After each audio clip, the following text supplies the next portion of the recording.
Nanay, sa isang iglap mo lang. Paano na ang buhay naming tatlo? Ano na ang mangyayari? Nanay,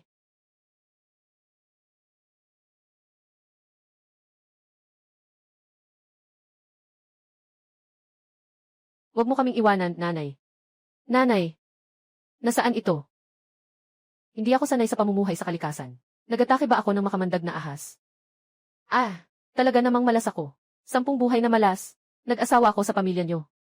Sinasabi ko sa inyo ako'y nanay. Hindi ako matutrap dito. Sa bahay na ito, ako'y may kaalaman sa kapalaran. Sa buhay na ito, ako'y magiging asawa ng punong ministro. Inay, sila'y simpleng. Dalhin mo na rin ang bagahe ng tatay ko. Walang nakakita sa tatay ko. Kung aalis ka, kung sakaling bumalik ang tatay ko, mula sa high school, hindi ka ba malulugi? Tama nga, kung sakaling buhay pa si Yancy at makabalik. Inay, pakiusap po. Manatili na po kayo. Inay, tiyak na aalagaan namin kayo ng mabuti. Tiyak na aalagaan ko kayo ng mabuti. Tiyak na aalagaan namin ng mabuti. Paggalang sa inyo. Ang alaalang ito ay si Shenling. Kahit na siya ay mahina, tanga at tamad, pero buhay pa siya. Sa kabila nito, may mga anak siya. Mayroon siyang sandigan. Ngayon, nabangga pa siya ng baboy ramo. Itong mga batang ito. Sasabihin ko na, hindi pa nga nakalibing si Shenling. Yung bahay na ito, lupa, lahat yun ay kukunin ng pamilya Itong mga batang ito, mabenta sa mga tao, o kaya itataboy. Mag-isa na lang. Wild boar crash. Bobo, tamad, ngipin, ano ba itong mga kalokohan? Wow! Sinabi ni Lin Xiukay. May isang sinaunang tao na nagbabantay sa ilalim ng punong ito at nakakita ng isang kuneho. Kung ako'y magbabantay sa ilalim ng punong ito, hindi ba't makakakuha ako ng maraming karne? Si Lin Xiukay ay isang tao ng kaalaman. Hindi niya ako lolokohin.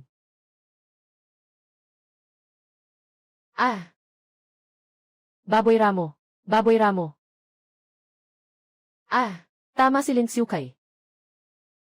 Talagang mahiwagang puno ito.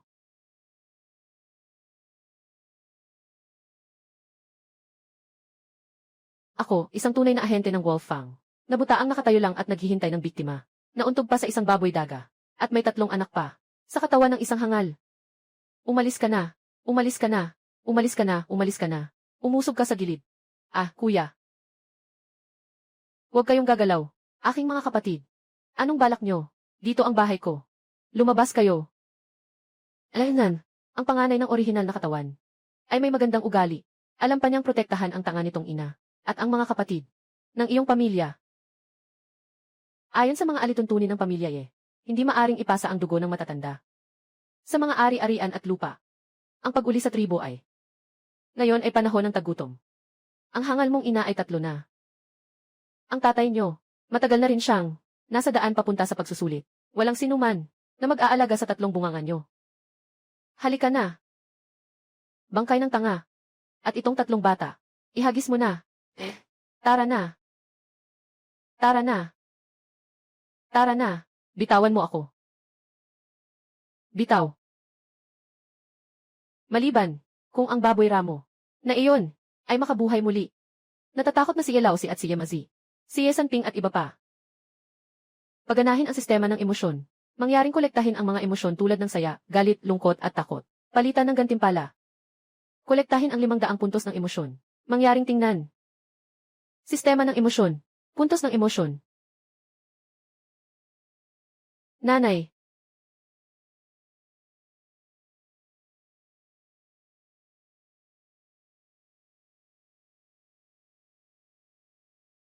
Hindi ba kayo natatakot sa akin? Alam ko na pinakasalan mo ang tatay ko. Naging stepmother kami 3. Dahil kaya ng tatay ko na sumali sa eksaminasyon. Ngunit kalaunan, nagkasakit ang tatay ko. Kahit na hindi ka mabait sa amin. Hindi mo naman kami iniwan. Kung hindi dahil sa iyo, matagal na kaming binubuli ng mga lobo na iyon. 3 beses na kaming tinulak. Ngayon ay panahon ng sakuna. Kung buhay ka, maaaring hindi na tayo mabubuhay. Pero ikaw ay 3 na, at mas lalong walang mag-aalaga sa atin. Mas mabuti pang mamatay sa gutom kaysa magtiis. Mas mabuti pang dalhin mo na ako ngayon. Sige, gawin mo na. Nalaman ko na rin na ako pala ay isang amain. Sige na, sige na. Wala akong tatlo. Hindi niyo na rin kailangang tatlo. Basta makinig na lang kayo sa akin mula ngayon. Mama ang bahala sa inyo para makaligtas kayo. Ako ay isang makapangyarihang tao sa ika-21 siglo. Espesyal na ahente ng Wolfang. Eksperto sa survival sa labas ng bahay. Kahit nasa panahon ng tagutom ng 3 taong ito. Makakapag-survive kahit may 3 anak. Dapat hindi mahirap, di ba? Inay, talagang wala kang 3 anak ah. Talagang wala akong 3 anak. Nabangga ako ng baboy ramo kanina. Nabigla ako. Ay, huwag kayong maniwala, hawakan nyo. Mainit pa ang kamay ko.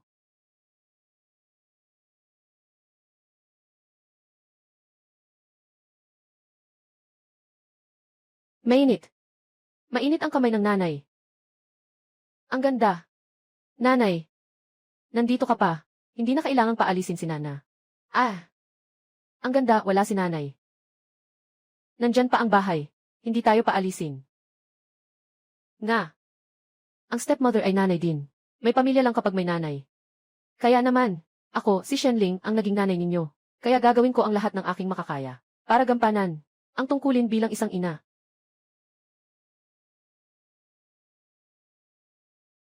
Kayong mga batang ito. Siguradong gutom na kayo, di ba? Pear, anong pagkain ang meron sa bahay? Ilabas mo na. Gagawa si nanay ng pagkain para sa inyo. Ah, ikaw ang magluluto para sa amin. Nanay, ikaw. Magluluto ka na naman. Nga. Hindi ba ako ang nagluluto? Ay. Kung malambot ang dough, magdagdag ng harina. Tingnan mong mabuti, ha? Hoy. Hoy. Haha. Ah. Ang dali lang maghalo ng harina.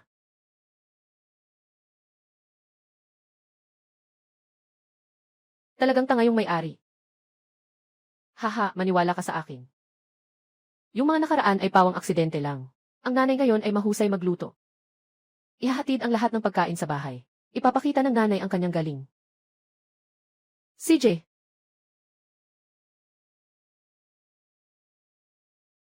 Sobrang mahirap, sobrang mahirap.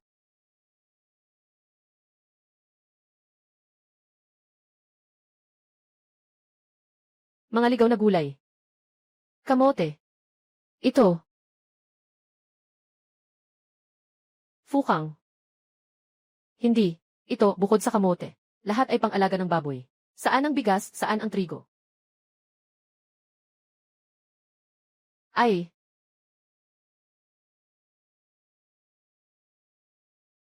Anong ginagawa mo? Nanay, ang kalahating balde ng trigo na ito ay butil ng ating pamilya. Hindi mo na ito maaaring kainin. Kung kakainin mo pa ito, tunay na magugutom tayong lahat sa susunod na taon. Butil. Ngayong tag-init, maaga nang itinanim ang butil. Dapat ay lumalaki na ang mga punla ngayon. Sabi na nga ba, ano nang maaani mo sa kalahating takal na bigas? Huwag mo akong lokohin, umalis ka na. Ayaw. Nanay. 3 taon ang tagtuyot. Noong nakaraang tag-init, hirap na hirap tayong makakuha ng kaunting tubig para sa lupa. Pero nasira mo lahat ito. Hindi ka na malinaw ang isip ngayon. Itong kalahating sakong bigas ay buhay natin. Hindi ko maibigay sa'yo. Sandali. Sinasabi mong sinira ko ang mga butil ng bigas. Hindi ako malinaw ang isip. Nang umalis si Itay. Ngayon, mas nakikinig ka sa sinabi ni Lin Xiukai. Noong nakaraang taon dahil sa iyo, na nakinig ka sa kanya. Nawala ang lupa natin. Si Lin Xiukai. Bilisan mo at bunutin mo na. Kung hindi mo maaalis ang mga punla, bago magdilim, umalis na ako sa pamilya ye. Maghintay kayo na itaboy kayo ng pamilya ye. Magsarili na lang kayo. Bilisan mo na. Ayun, doon. Ay, hey.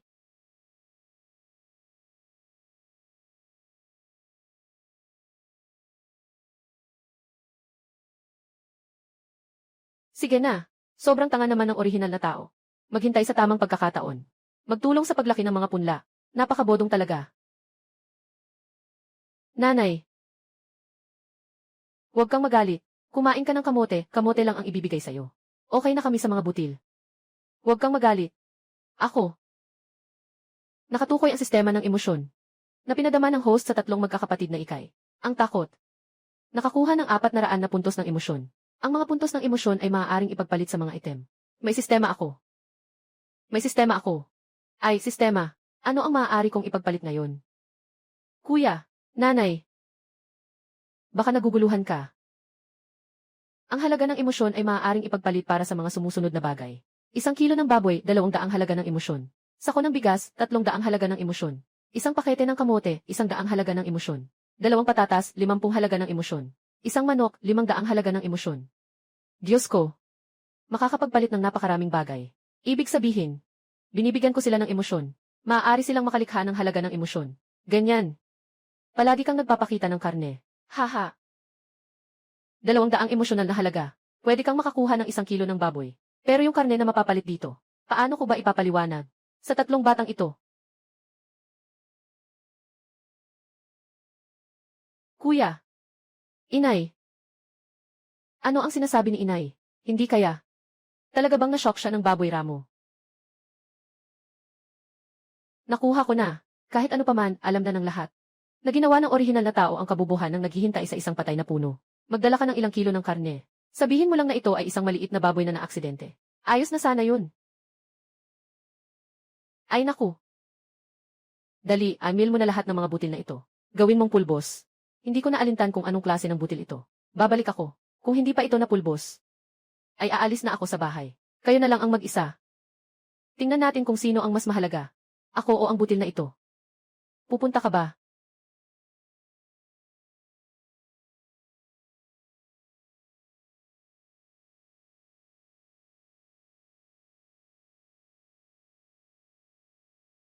Kaka-recover ko lang. Ang suot kong ito ay sobrang nakakapanghina.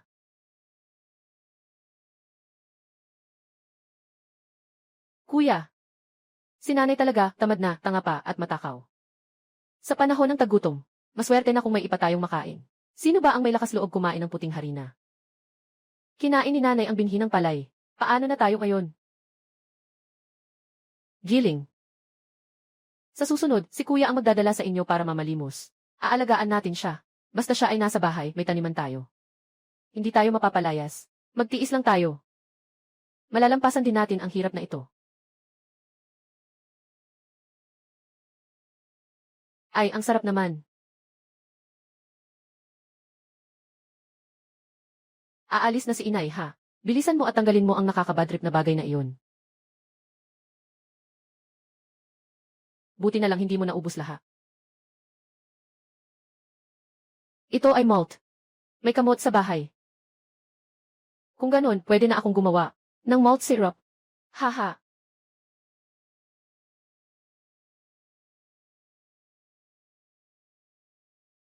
Ito ay puno ng hawthorn.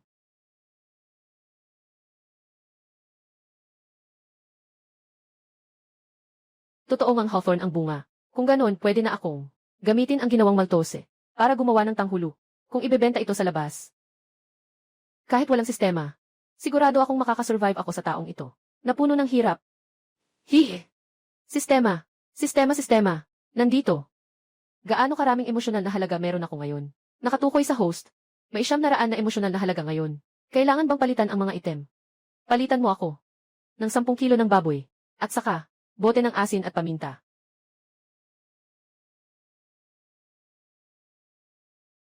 Wow! Ang dami. Busog na ako. Kaya may lakas na kumita. Hihi! Tanga! Anong bang klaseng pagbabalik? Siya na siguro iyon. Nabangga lang ng baboy ramo. Walang masama. Walang problema. Hindi ko makapaniwala na naloko kayo ng isang tanga. Nawala na ang mukha ng pamilya namin dahil sa inyo. Puno. Huwag ka munang magalit. Talagang naengganyo kami. Sa kanya sa isang iglap. Ngunit huwag kang mag-alala. Pagkatapos ng 7 araw, ito ay araw ng pagsamba sa mga ninuno. Ayon sa mga alituntunin ng angkan, bawat isa ay kailangang magbigay ng 500 pera. Bukas ay pupunta ako para mangolekta. Kung hindi siya makapagbigay, pipilitin kong gamitin ang bahay at lupa bilang kapalit. Ginoong Lin. Ang batang ito. Kailan mo ba ako dadalhan?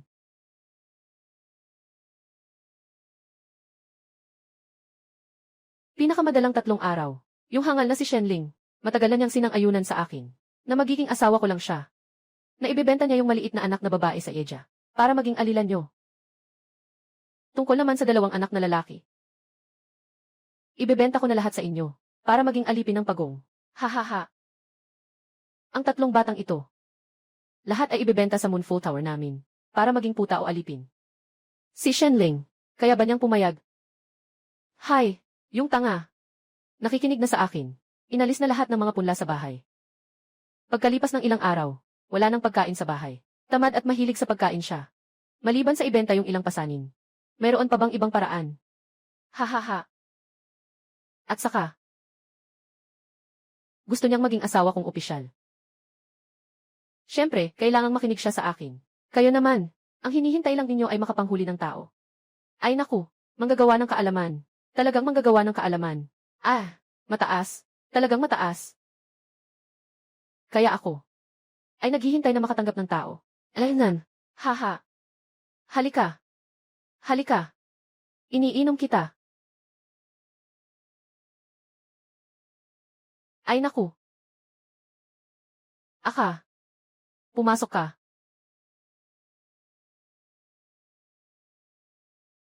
Karne. Karne. Nanay. Saan ka nakakuha ng karne? Swerte naman, di ba? Kakatapos ko lang lumabas. Dumaan ako sa ilalim ng puno sa entrada ng baryo. Hey, isang maliit na baboy ramo ang tumama sa akin. Kakatapos ko lang. Nabangga ng wild boar ang 3. Saktong may dalang kutsilyo ako. Agad ko siyang pinatay. Astig, di ba? Ano? Sinasabi mo, talagang magkakaroon ng wild boar. Sinasadyang tumama sa puno 3 beses. At sakto pang nakita mo. Ah! Halos 1 taon na sinanan.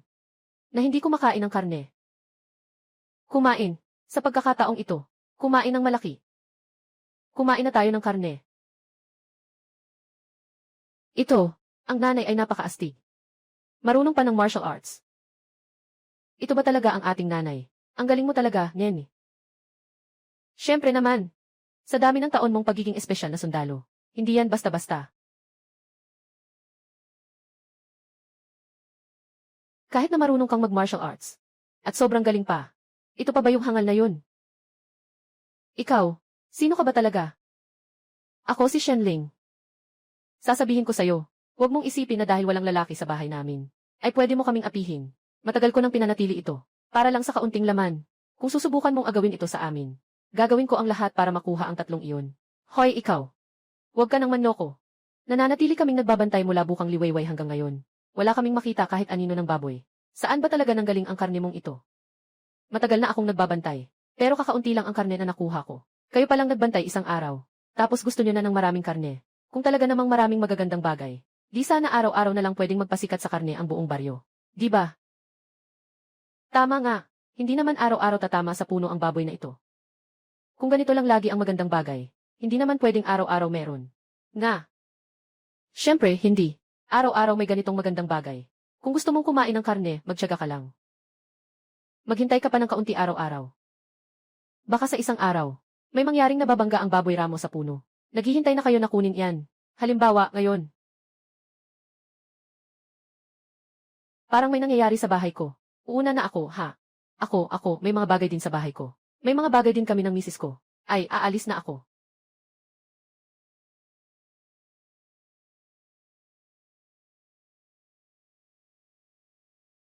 Bakit ka nagtatago?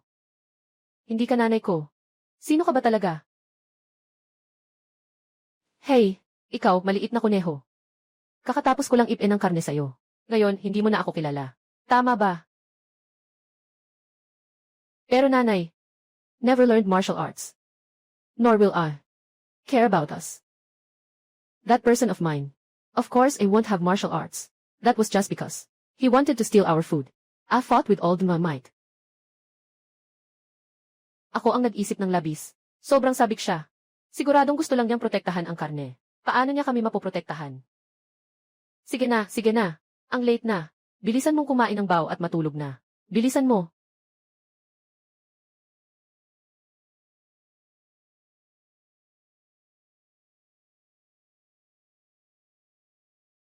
Ay naku. Ang maaga ng ibon ay nakakain ng bulete. Ngayon, mag-umpisa na tayo sa trabaho. Ikalawa, ikaw ang maghugas ng mga kamote. Para sa akin. At hiwain mo ng piraso. Nanay, hindi ka pabusog. Ito na lang. Natitirang kaunting kamote sa bahay. Kumain ka na. Sa bahay, talagang wala ng pagkain.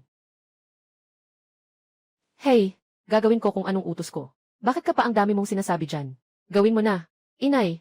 Hey, ikaw, pumunta ka sa bukirin at huwag mong kalimutan yung palay na hindi pa ganap na nahuhulma. Ibalik mo sa akin. Nagtatanggal ng mga usbong. Ay naku, ngayon sigurado na ako. Ikaw ang nanay ko. Akala ko dati, naging matalino at malakas siya. Akala ko ay nag-iisip lang ako ng labis. Sandali, sasama ako sa nanay para mangolekta ng ligaw na hawthorn. Nanay, yung bagay na iyon ay maasim at mapait. Kapag pumasok sa tiyan, parang nasusunog ang sakit. Pagkatapos kumain, gutom pa rin ako. Anong gagawin mo dyan? Sayang lang ang lakas mo. Mas maganda pang maghukay ka na lang ng mga wild na gulay. Tumahimik ka. Kung gusto ninyong gawin, gawin ninyo. Saan galing ang sobrang daming kwento? Kung magpapatuloy pa kayo, ako na ang bahala sa inyo. Palayas lahat sa bahay. Umalis na kayo. May hawthorn. Matutulugan ko ba si Nini? Siyempre, matutulugan ko si Nini. Ang saya naman.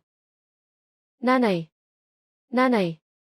Naubos na ang mga asukal na prutas na ibinenta natin.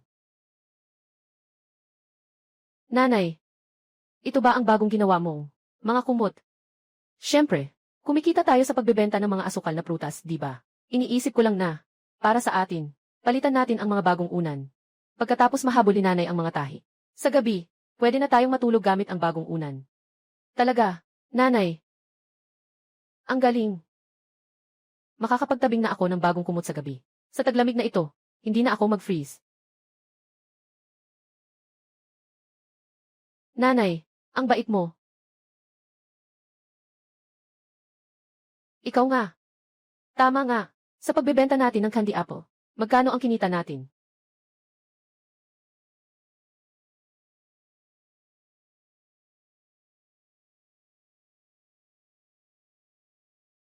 Limang kwang. 10 kwang. 15 kwang. 20 kwang. Ang dami mong kinita. 35 kwang. 100 pera. Ay naku, ina. Hindi ko na marunong magbilang. Ay naku, tama na. Huwag na magbilang pa. Tayo, nagawa natin ng kabuang 40 piraso. Dagdag pa ng 20 pang piraso. Tinataas nila ang presyo sa 20 salapi bawat tali. Kita natin ay 6 na riyal. Kayo, mga isip ninyo, hindi makakalkula ng kahit 500. Bukas, kailangan ninyong magmadali, ipapadala sa paaralan. Ano, inay?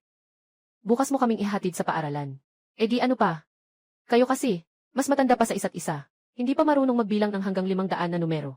Ang sabihin ito, ang dami mong ikahihiya. Mayaman na tayo. Gusto ni nanay na dalhin tayo sa paaralan. Haha. Emosyonal na halaga. Dagdagan ng 500. Dagdagan ng 1,000.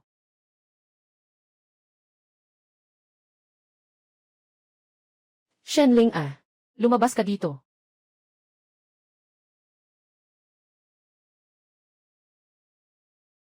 Shenling malapit na ang araw ng pag-alala ng pamilya Bilang manugang ng pamilya hindi ka pa rin nagbigay ng pera. Nakikita ko, parang ayaw mo nang maging manugang ng pamilya Pagsamba ng pamilya ilang araw na lang. Bilang manugang ng pamilyang Siyempre, susundin ko ang mga alituntunin ng pamilyang Ihahatid ang pera, ng buo at tama. Hahaha. Ang mga pananim sa bukirin, ay naubos mo na. Wala rin kahit isang butil ng pagkain. Huwag nang pag-usapan ang pera. Ano ang aasahan mong ibigay? Shenling. Pamilya ngunit may mga alituntunin. Bawat isa, ay nagbibigay sa araw ng pagsamba sa mga ninuno. 500 pera. Hindi makabayad ng pabaon sa ancestral rites. Kailangan kang paalisin ng angkan ni Mas maigi pang hindi ka mahihiya sa huli. Mas mabuti. Ngayon, bigyan mo ang sarili mo ng dignidad. Umalis ka na. 500 pera. Kumita lang siya ng 600 pera. Kahit na, pinakain niya tayo ng karne, at gumawa pa siya ng bagong kumot para sa atin. Pero sa huli, hindi naman tayo niya tunay na anak. Para lang mapanatili tayo. Halos ubos na ang lahat ng pera. Baka hindi siya papayag. Ano pa ang hinihintay? Magbayad ka na. O umalis ka na ngayon din. Ibalik ang lupa at bahay. Sa pamilya. Sasabihin ko sa iyo. Itong bahay na ito. Huwag mong isipin na magagalaw mo kahit kaunti.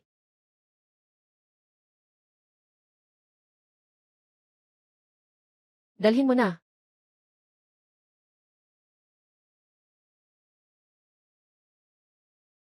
Inay, talagang willing kang gawin ito. Ibibigay mo lahat ng kinita mo sa kanya. 500 kwarta. Saan ka nang galing? Gumagawa ka ng ganitong kalaking pera. Bahala ka sa akin. Saan mo nakuha ang ganitong kalaking pera? Kumita ako ng 600 pera. Gumawa ako ng ilang unan para sa mga bata. Tamang-tama. Natira ang 500 pera. Ay, nakita ng lahat. Sinunod ko ang mga alituntunin ng pamilya Sa hinaharap. Walang dapat umisip. Tungkol sa bahay na ito. Impossible ito. Saan ka kumuha ng ganitong kalaking pera? Oh. Shenling Ang lakas ng loob mo Naglakas loob kang dalhin ang mga bata para magnakaw. Hahaha. 4 na tiyo. Ang perang ito ay para sa aking ina. At sa amin na magkakasama. Huwag mong insultuhin ang aking ina. Inay. Maulan sa labas. Pasok tayo sa loob. CJ. Inay. Pasok tayo sa loob. CJ. Inay. Bumalik tayo sa bahay. Sila. Ito ay para protektahan ako. Ang bilis nilang napalambot ang puso. Ng mga ito, hindi ko maikakaila. Na ang pakiramdam na protektado nila ako, ay talagang nakakainit ng puso. CJ, pasok tayo sa loob. Alaynan. Ay, ninakaw ang pera. At matapang pa, ha?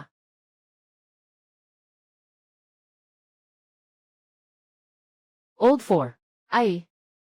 Ayos lang ba? Ay naku.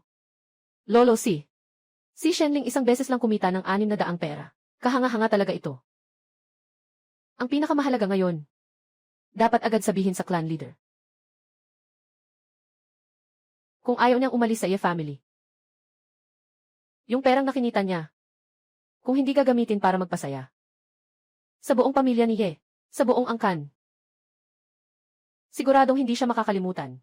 Haha. Yung mga dapat ituro. Natutunan ko na lahat. Ngayon. Kayo ang magbebenta. Pagkatapos ninyong ibenta ang mga tanghulo, dumaan kayo sa tindahan ng karne. Bumili ng ilan sa mga hindi nila kailangan. Nalaman loob ng baboy at bumalik. Laman loob ng baboy. Nanay, yung bagay na iyon, ay ibinabalik ng iba para pakainin ang aso. Bakit mo pabibilhin yan? Huwag mo nang alalahanin yan. Mga bagay na hindi naman ginagamit. Kung bibigyan mo sila ng kaunting pera, tiyak na ibebenta nila yan sa iyo. CJ, naiintindihan ko na. Sige na. Ay naku. Yung baboy na nakukuha sa pera. Lutuin natin ng isang kawali. Lutuin natin ng isang kawali. Pero malaki ang kikitain natin, Pupunta ako sa bundok para magtingin. Kung mayroon pang magagandang bagay.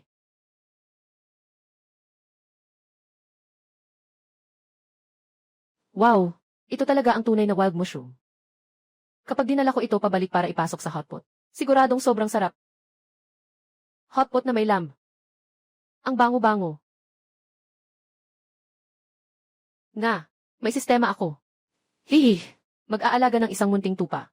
Babalik para palakasin ang mga bata. Gagawa ng copper pot na mailambing. Hindi naman siguro labis, di ba? Hahaha. Manloloko. Si Shenling na babaeng ito. Niloloko lang niya tayo. Hindi na siya sumusunod. Pero hindi ko matanggap ito. Hindi ko kayang lunukin ito. Pupuntahan ko siya ngayon. Pabayaran ko siya ng karne. Ipaliwanag niya sa amin. Hanapin si Shenling. Ipaliwanag niya sa amin.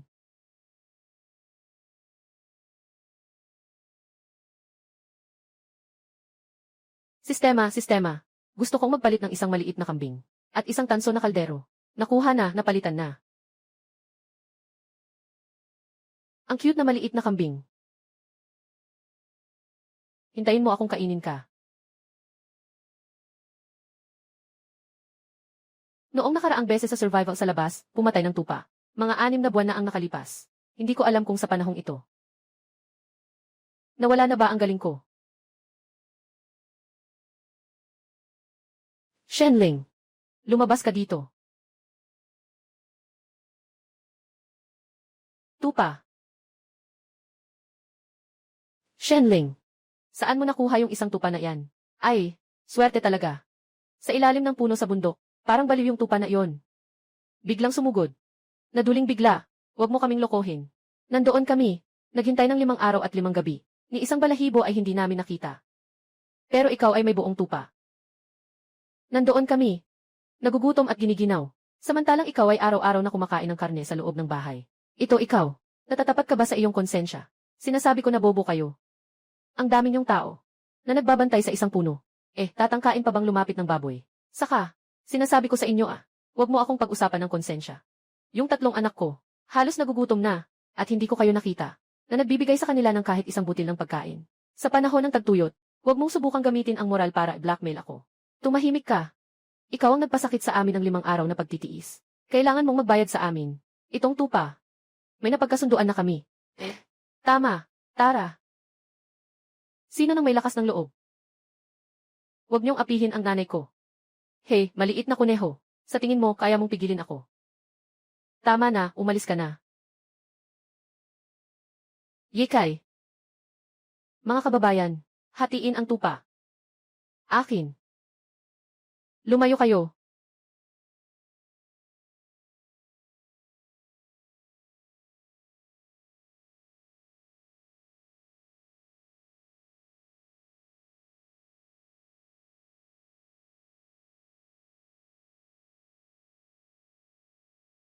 Tingnan natin kung sino ang may lakas ng loob.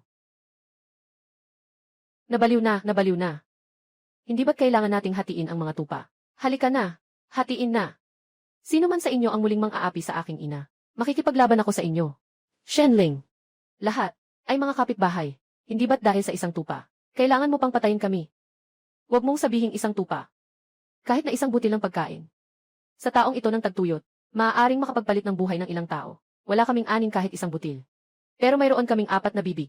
Itong tupa ay pagkain na ipinagpalit ko para sa buhay ng bata. Kung patuloy kayong manghihingi, huwag kayong magalit kung hindi ko na.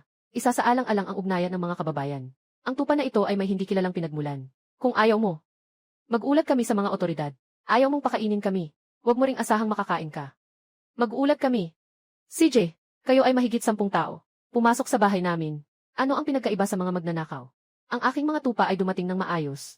Samantalang kayo, nangangalap ng grupo para magnakaw sa liwanag ng araw. Gusto kong makita kung sino talaga ang tutulungan ng mga makapangyarihan. Ayos ka, Shenling. Sobrang tapang mo. Tara na, hindi ba pwede? Para sa isang pagkain. Hindi ito kailangan. Ay naku. Hindi ako naniniwala. Kumakain siya ng isang buong tupa. Kaya niyang ubusin ito sa isang gabi. Umalis na tayo. Babalik tayo mamaya. Hindi pa ba tayo aalis? Hintayin mo at makikita mo. Sige, alis na tayo. Hintayin mo. Inay, okay ka lang ba? Okay lang ako.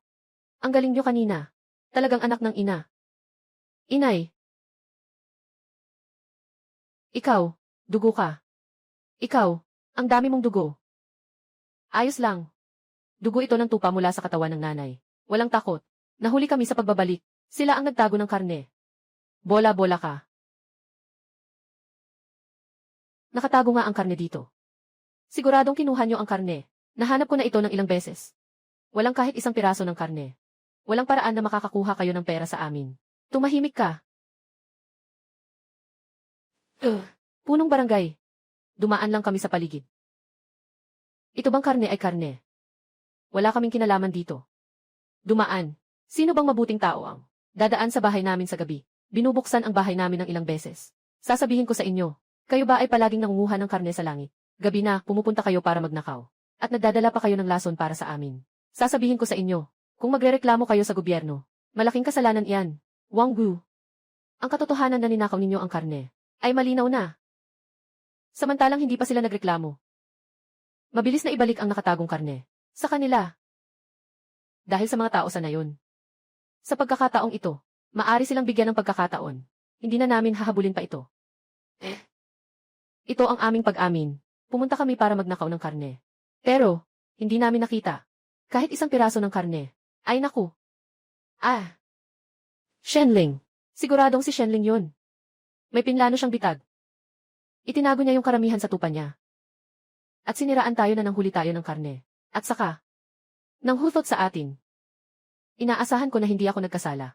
Ginoong barangay, nandito talaga ang karne na inilagay ko. Kung hindi kayo naniniwala, maari kayong maghanap sa bahay ko, at sa paligid ng aking bakuran. Kung makikita ninyo ang karne, ibibigay ko sa inyo ang lahat ng karne. Kung hindi natin mahanap, kayo na lang ang ibalik sa akin. Lahat ng nakaw na karne. Sa isip ni Shenling na ito. Paano niya maisip na magtatayo siya ng bitag para sa inyo? Wang Wu. Tinitingnan ko itong karne. Yung ninakaw nyo. Itinago nyo pa. Pinapayuhan ko kayo. Ilabas nyo na agad. Kung hindi, kung isumbong nila kayo sa opisina, matutulog kayo sa kulungan, ha? Ay, Kapitan. Talagang wala kaming nahanap, kahit kaunting karne. Ay, Shenling. Napakalaking tupa niyan. Siguradong hindi mo maubos. Saan mo ba ito itinago? Ipakita mo na. Punong barangay, yung karne ay ninakaw nila Wang Wu. Sobra-sobra na kalahating tupa yan. Ngayon ay hindi pa nila ito ibinabalik. Siguradong sila ang nagnakaw. Punong barangay, ako ay isang babae. Hindi ko rin alam kung paano magulat sa mga otoridad. Ay, paano kung ganito? Tulungan mo kaming hanapin yung karne ng tupa. Pag nahanap na natin, ibabahagi ko sa iyo ang kalahati niyon. Bilang pasasalamat. Babalik ako. At may bahagi pa rin para sa iyo. Wang Wu. Kayo pa namang nagdudusa sa gitna ng gabi, ginamitan ng pampatulog. Ang pamilya ni Shenling. Ang pagnanakaw ng karne ng tupa ay katotohanan na. Bibigyan kita ng 3 araw. Pagkatapos ng 3 araw, kung hindi mo pa nailabas ang karne ng tupa, ipapadala ko kayo sa mga otoridad. Hayaan ang mga otoridad na parusahan kayo. 3 araw. Saan tayo kukuha ng kalahating tupa? Shenling. Ikaw, babae. Saan mo ba talaga itinago ang karne?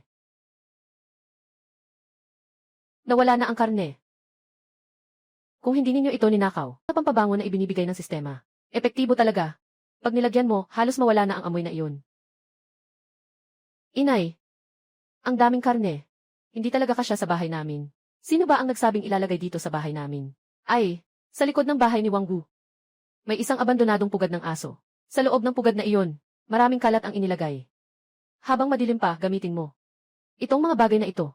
Nang palihim, itapon mo sa kalat-kalat na iyon. Pero, pinakamalapit niyang gustong nakawin ay karne natin. Ilalagay niya ang karne sa bahay niya. Eh di ba? Anong alam mo? Pinakamapanganib na lugar. Diyan ang pinakaligtas na lugar. Siguradong hindi maisip ni Wang Wu na 3 beses. Yung karne ng tupa na lagi niyang iniisip, ay lalabas sa likod ng kanyang bahay. Doon sa abandonadong kulungan ng aso. Kung sakaling, hindi siya nag-iisip tungkol sa ating karne ng tupa, may bibigay ko pa sa kanya ang isang kagat. Kung sakaling nakawin niya ang ating karne ng tupa, hahayaan ko siyang hindi makaalis ng buo. Tama na.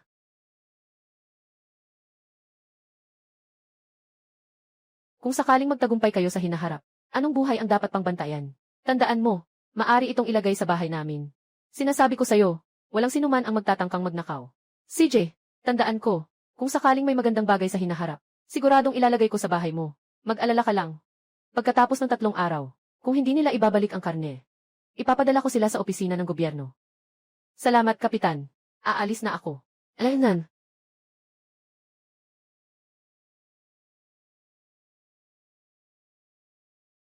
Nanay, ang galing mo talaga. Sila nga ay naloko. Siyempre naman. Kunin mo yung paa ng tupa. Bukas na. Gagawan kayo ni nanay ng nilagang paa ng tupa.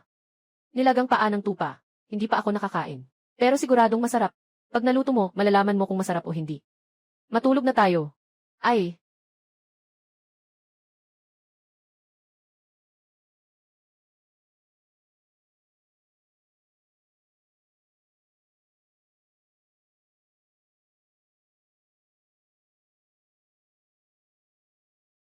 Tatlong tupa na paa. Bawat isa kumain ng isa.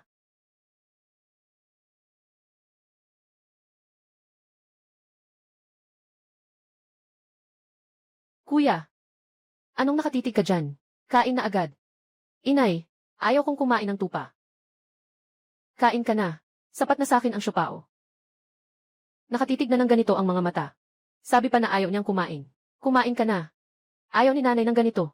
At saka, nagiging matangkad ka na.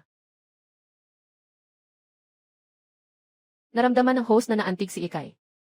Nagdagdag ng 100 emosyonal na halaga. Ganito lang kadali maantig. Mukhang ako itong nanay. Ay nagsisimula ng maglakbay. Nasa puso nila. Hindi ka pa kakain. Kung hindi ka kakain, papakainin ko si Yifi. Yifi. Kain.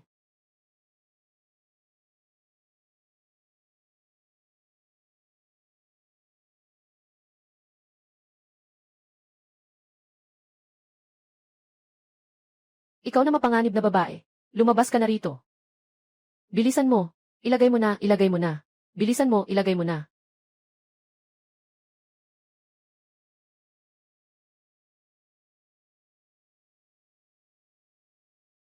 Bro, Hongwei. Sa umagang ito, nagdala ka ng maraming tao sa bahay ko. Nagsisigaw at nagmumura. Anong kailangan mo? May mukha ka pang magtanong. Ikaw, babae. Ano bang pinakain mo sa tatay ko kahapon? Ngayon, nagsusuka at may diarrhea pa siya. Bola-bola lang. Halos hindi na siya makabangon. Siguradong ikaw ang naglagay ng lason sa tatay ko. Ngayon, gusto kong ipaghiganti ang buhay ng tatay ko. Dalhin sila. Huwag niyong galawin ang nanay ko. Kayong mga batang ito, nangangahas pa kayong makipagsagutan sa akin, ha? CJ, dalhin niyo rin sila sa akin. Ilagay sa simbahan at pakainin ng gutom ng 3 araw at 3 gabi. Tigilan mo. Bakit kayo nandito sa bahay ko? Gusto niyo bang magalit ang tatay mo? Anong sinabi mo? Yung mga pinuno kumain sila kahapon ng nakalalasong kabute. Sinabi ko na sa kanila kahapon na hindi iyon dapat kainin. Ayaw nilang makinig. Kailangan talagang kumain. Ayos na ba ngayon? May problema na sa pagkain. Pero hindi naman nakamamatay. Kung ikaw ay medyo magalang sa akin, maaari ko pang sabihin sa iyo, paraan para iligtas sila. Kung hindi, pasensya na. Kailangan nating maghintay ng 3. Ikaw, babae. Nagmamalaki ka pang magbanta sa akin. Tama. Ako ang nagsasalita nang nagbabanta sa iyo. Ikaw. Sinasabi ko sa iyo, ang paraan para maalis ang laso ng kabute ay ako lamang ang nakakaalam. Kung hindi ka nagtitiwala sa akin, pwede kang makahanap ng iba. Ngunit kung dahil dito, maantala ang oras ng paggamot, mawawala ang buhay ng 3 tao. Ikaw, hindi mo kayang pasanin ito.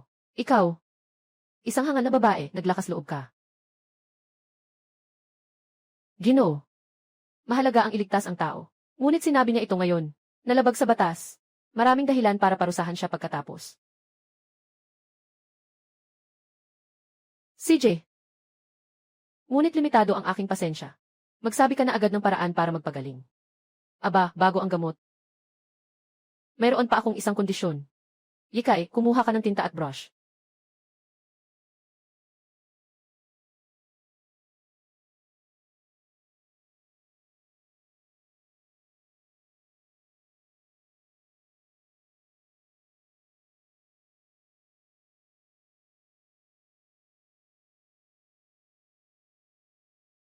Alam ko. Maaari kang pumalit sa iyong ama, kaya't kailangan kong ipangako mo na ang mga tao sa pamilya ay hindi dapat gumamit ng anumang dahilan upang kunin ang aming mga lupa at ani. Ikaw na babae, binigyan ba kita ng mukha? Itong bahay na ito ay talagang sa pamilya Ang ari-arian at magandang tahanan ng pamilya ay palaging para lamang sa 3 anak ng pamilya kahit nandito ako o wala. Kung ito ay pangako, kailangan mong pumirma.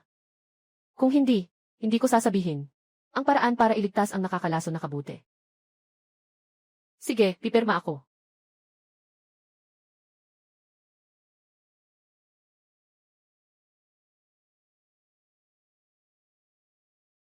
Magsalita ka na.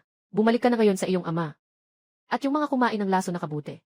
Maraming ininom na mahina ang tae. At saka magpunta pa sa ibang taniman. Ng mga damong dagat, ng mga ginto at pilak na vines. At pati ang ugat ng licorice. Ipagpapakulo bilang gamot. At inuming ito. Uminom ng 3 araw ng sunod-sunod. Matulog ulit sa kama. Pagkatapos ng 7 araw, gagaling ka na. Dumi ng tao. Sigurado ka bang ito ang reseta? Yung laso na kabuti kong kinain. Matagal ko nang nainom ng maraming beses. Ito ang paraan na aking nailahad. Kung nakahiga ka sa kama, at hindi ka gumaling pagkatapos ng 7 araw, maaari mo akong lapitan. CJ. Shenling. Tandaan mo. Hindi ko hahayaan na matapos ang bagay na ito ng walang katarungan. Tara.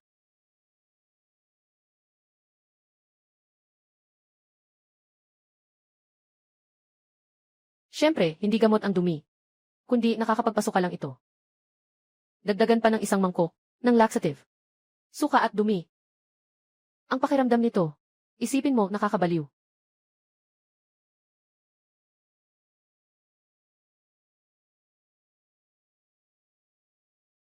Inay, hindi mo ba sinabi na kumain sila ng nakalalasong kabuti? Makakapagpahinga sila ng 2 araw at gagaling na. Bakit kaya? Hindi ganito. Paano natin makukuha ang kontratang ito? Bagaman maaaring hindi kilalanin ng mga tao sa pamilya ng Ye. Basta't kilalanin ito ng gobyerno, ayos na. Bakit kaya? Pakainin niya sila niyan. Hindi naman ibig sabihin na hindi uminom ng gamot ay magiging okay na. Pakainin nila sila niyan, para lang mapanatili silang ligtas sa loob ng 7 araw. Sa loob ng 7 araw na ito, basta't unti-unting gumaling ang katawan ng pinuno. Sa gitna niyan, hindi na sila maghahanap ng gulo sa atin. Ganito na lang, para makapagpahinga na tayo. Sa mga susunod na araw. Pero, kailangan sa loob ng 7 araw na ito, makahanap tayo ng matutuluyan sa lungsod. Dala ang mga bata, lilipat tayo sa ibang lugar. Kung hindi, kapag dumating sila dito, hindi ko kayang labanan mag-isa, ang buong pamilya ng Ye. Nanay, anong nangyari sa'yo? Wala, may plano lang ako. Kapag natapos na ito sa loob ng ilang araw, sasabihin ko sa inyo. Ngayon, bukod sa kayo dalawa, ay agad na sasama sa akin papuntang eskwela. Sa eskwela. Inay, talagang gusto mong ihatid kami sa eskwela. Siyempre, nung nagbebenta kami ng Candied Hawthorne, kumikita kami ng napakaraming pera. Dapat na rin kayong dalawa nyo. Dalhin sa paaralan. Sa hinaharap kayo. Hindi kailangang maging top scorer. Pero dapat marunong magbasa at maintindihan ang mga bagay. Sa hinaharap mas marami pa kayong pwedeng tahakin na landas. Kapatid kong lalaki. Ito pa rin ba ang nanay natin? Bakit iba na siya kaysa dati? Hindi ba nananaginip lang ako? Totoo nga. Ang saya, totoo nga. Siya ang nanay natin. Nanay, ang bait mo talaga. Maaari na tayong pumunta sa paaralan. Makakapag-aral na tayo. Dagdag na 100 sa emosyon. Dagdag na 100 sa emosyon. Dagdag na 100 sa emosyon. Ganoon ba kaganda ang mga libro? Nanay, gusto rin ng anak na mag-aral.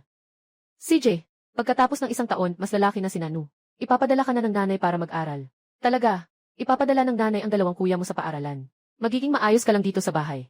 Huwag kang magpapalayo-layo, okay? Esan, huwag kang mag-alala, Inang. Nandito lang ako sa bahay, maghihintay sa inyo. Umalis na si Inang. Mga pasa. Impossible.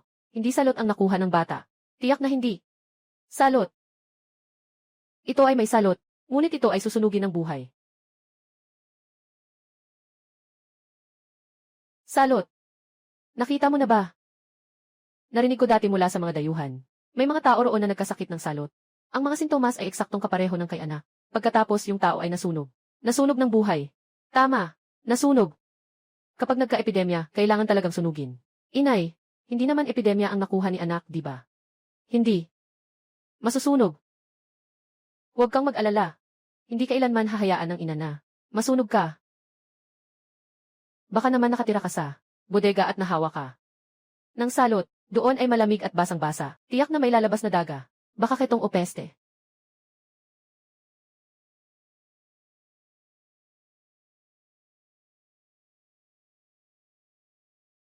Yikay, may 500 silver ako dito. Dalhin mo na. Magmadaling maghanap ng pinakamahusay na doktor. Yifi. Lumabas ka na at pumunta sa labas. Magpainit ka ng tubig para sa kapatid na babae. CJ. 500 salapi. Itong hangal na babae ay kumita ng ganitong karaming pera.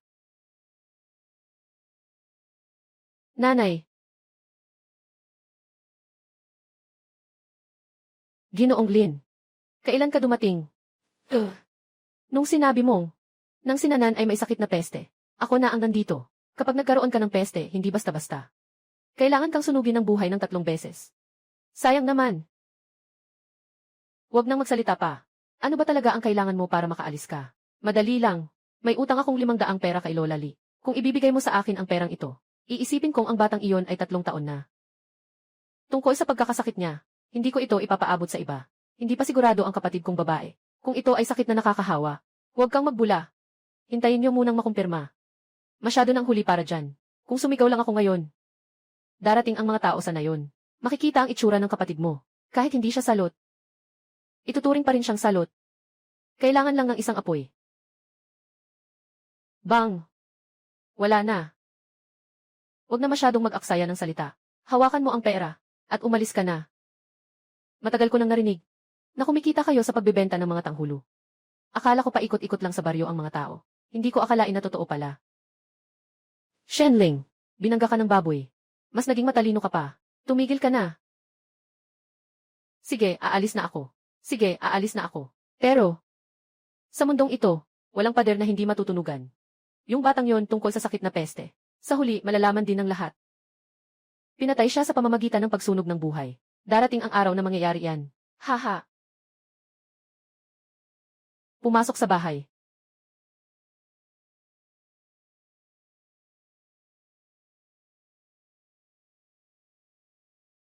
Lalong tumataas ang temperatura.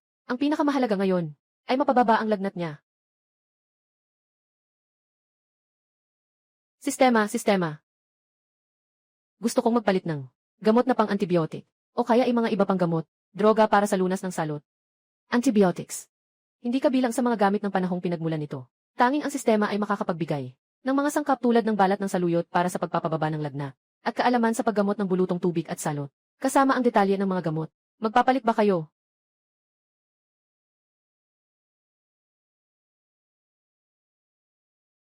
Matapos ang nangyari kanina.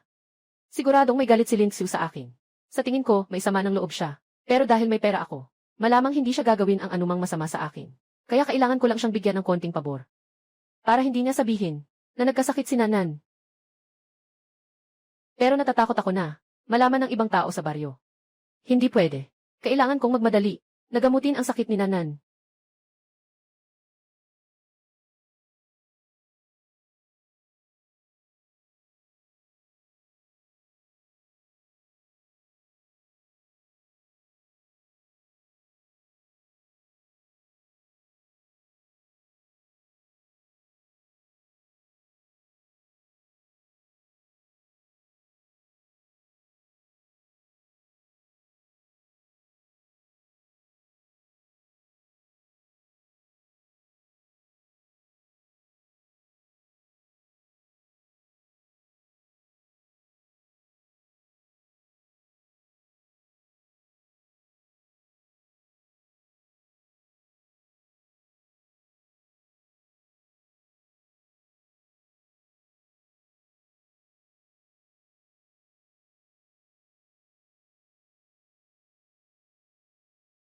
Inay, nagkamali ako. Hindi ko dapat hindi pakinggan ang sinasabi mo. Hindi ko dapat pakinggan iyon. Sabi ni Lin Xiukay. Nagkamali ako, saktan mo na ako. Gusto mo bang makipag-away? CJ, iunat mo ang kamay mo.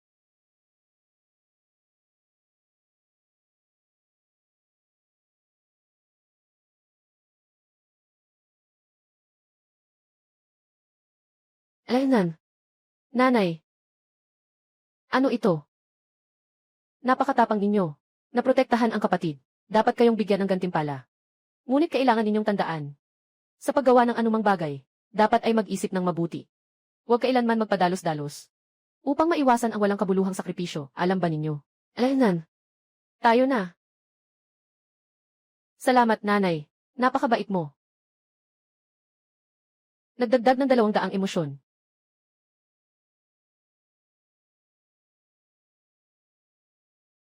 Nandito na. Nasaan ang doktor na inutusan mo? Sabi nila, may sakit na salot ang kapatid na babae. Nakakahawa ito. Walang gustong lumapit. Inay. Kapatid na babae. Hindi naman talaga. Magkakasakit ng salot, di ba? Hindi siya magkakasakit. Hindi. Hindi siya magkakaroon ng problema. At saka, bumaba na ang lagnat niya ngayon. Hintayin ang bukas. Magsasaka ng gamot ang nanay sa bundok. Nalaman na ng nanay ang paraan ng paggamot sa sakit na ito. Totoo ba iyon, nanay? Pasensya na. Hindi ko dapat hindi maniwala sa'yo. Ang bait mo sa amin. Nagtataka pa ako sa'yo. Nagkamali ako. Sige na, kayo naman. Kailangan nyo lang tandaan. Ako ang inyong ina. Hindi ko kayo ibibenta. Alam nyo ba na mahal ko kayo? Inay. Taas ang emosyon ng 500 puntos. Taas ng 500 puntos, taas pa. Hindi pa darating ang doktor. Kaya mag-isa na lang ako ngayon. Pupunta na ako para magbasa at subukan ang gamot. Buti na lang itong balat ng willow ay makakapagpababa ng temperatura. Kayong dalawa, pumunta kayo at gilingin ang natitirang balat ng willow sa mesa. Kung magkalagnat ulit ang kapatid, bigyan niyo siya ng mainit tamang tao sa kanyang muling pagsilang. Sa hinaharap tiyak na magkakaroon ng malaking swerte. Ayos lang, gising na ang tamang tao. gising na ang tamang tao.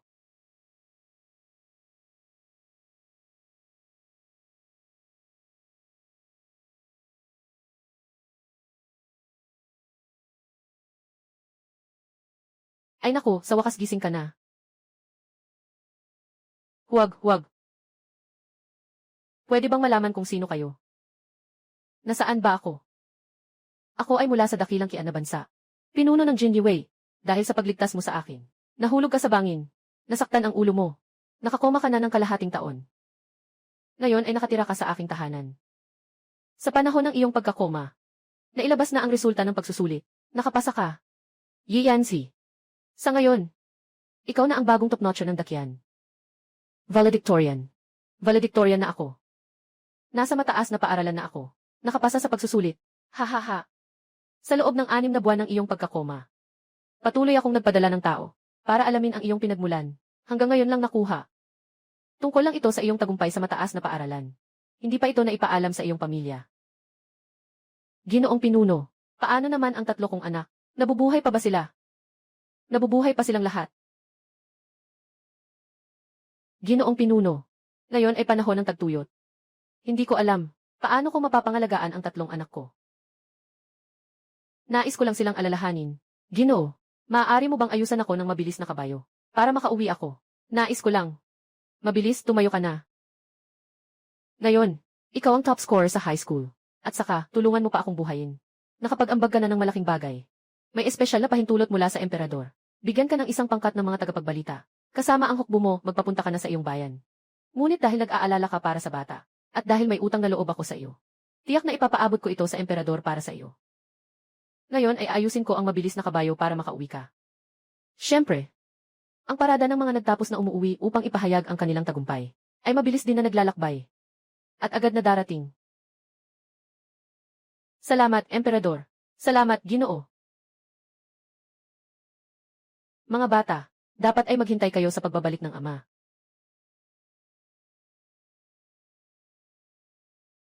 Bakit ako nakatulog? Anak. Ina. Nainay. Kumare, kumusta ka na? Kumer, kumusta ka na? Alaynan, hindi na masakit si Nainay. Sinay ang nagligtas sa akin. Ha. Totoo ba? Inay, tingnan mo. Wala nang lagnat. 2 araw ka nang walang lagnat. Talagang okay ka na. Inay, wala nang lagnat si Nanan. Kaya lang may mga rashes sa mukha at kamay. Hindi pa humuhupa ang pulang pantal. Walang anuman. Basta't bumaba ang lagnat niya. Patunay lang na tama ang gamot na ibinigay ko. Ang pulang pantal niya, hindi lalampas ng 1 linggo ay mawawala na. Napakabuti. Pagkatapos gumaling ng bata, maaari na tayong lumabas at mag-enjoy. Ano? Salot. Sigurado ka ba? Pupunta ako sa bayan para sa iyo. Kapag kumuha ako ng gamot, nakilala ko ang isang doktor. Nang marinig niyang galing ako sa Kingston Village, agad siyang naging alerto. Sabi niya, ilang araw na ang nakalipas. May isang batang lalaki, nang sinaunang panahon. Ang salot ay parang tigre at lobo. Ang mga nahawaan ay nagiging panggatong.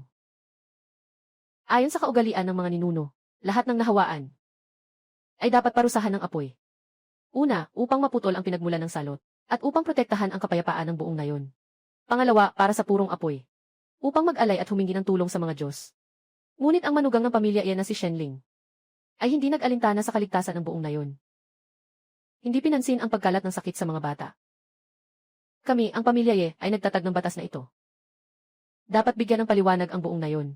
Pula at berde ng mga batik. Talagang sakit ng lipunan ito. Ito. Bitawan mo ako. Nagawa na ng nanay ko na gamutin ang sakit ko. Hindi ako isang sakit. Bitawan niya siya.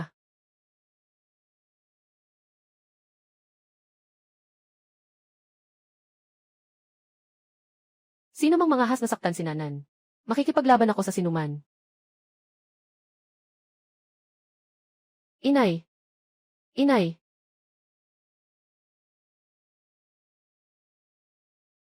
Punong barangay. Ano ang ibig sabihin nito? Sa gitna ng araw. Ninakaw ang anak ko, abusuhin ang sariling batas. Paano? Wala na bang batas dito? Shenling. Si Yenanan ay may sakit na salot. Ngunit itinago mo ito ng ilang araw. Hindi mo inisip ang kaligtasan ng buong nayon. Ngayon, kailangan kong parusahan ka sa ngalan ng pamilya Ye.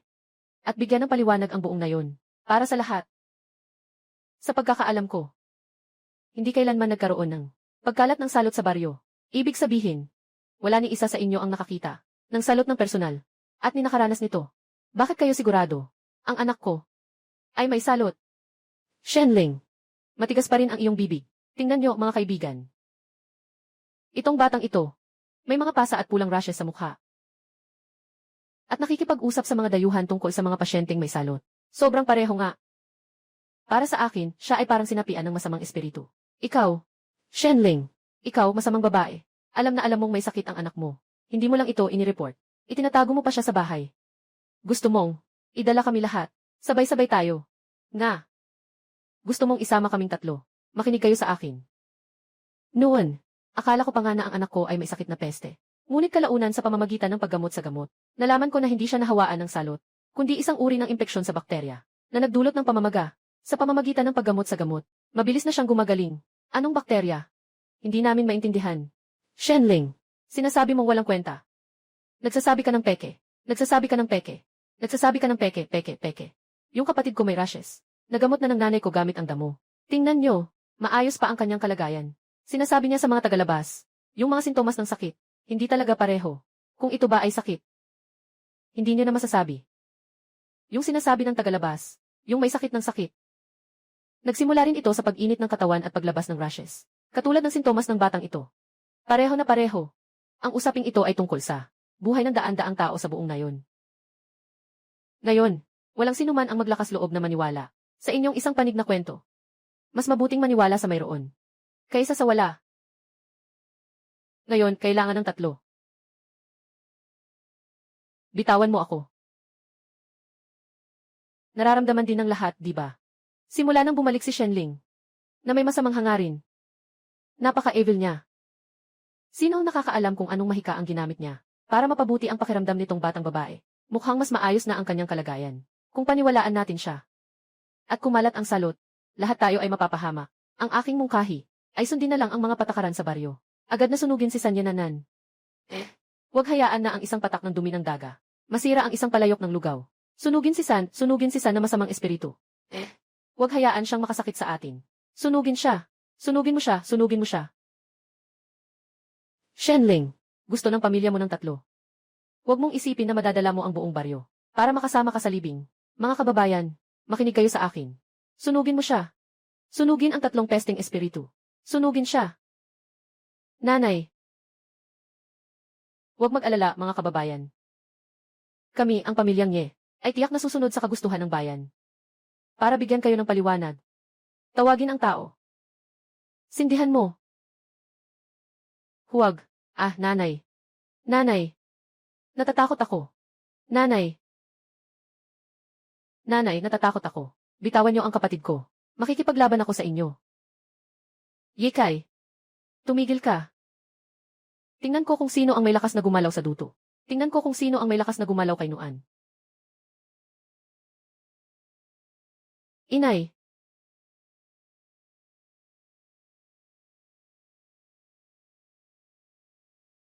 Ayos ka lang ba? Inay ay nandito para iligtas ka. Huwag umiyak.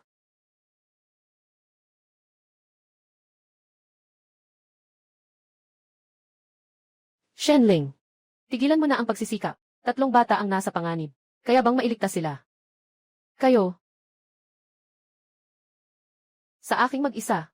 Makikipaglaban sa ilang daang tao sa baryo. Walang kahit anong pagkakataon. Ang tanging paraan ay ang gawin silang maniwala na si Nanan ay walang sakit, na si Tutu ay walang sakit. Mga kababayan, alam ko na kayo ay natatakot tungkol sa sakit. Napaka nakakatakot. Ngunit mangyaring maniwala ka sa akin. Ang aking anak na babae na si Tutu, hindi siya nagkaroon ng salot. Siyang ay may lagnat at pantal lamang. At sa pamamagitan ng paggamot sa gamot, ang kanyang pantal ay unti-unting gumagaling. Nawawala na. Sa loob ng ilang araw, magpapagaling ka ng tuluyan. Hihi! Walang tao sa nayon ang hindi nakakalam na ikaw ay hangal at walang alam. At alam mo pa ang tungkol sa mga halamang gamot. Sabi pa nga, ang salot ay mapanlin lang. Minsan maganda, minsan masama. Ngayon ay parang gumagaling na ito. Maaaring makahawa bukas.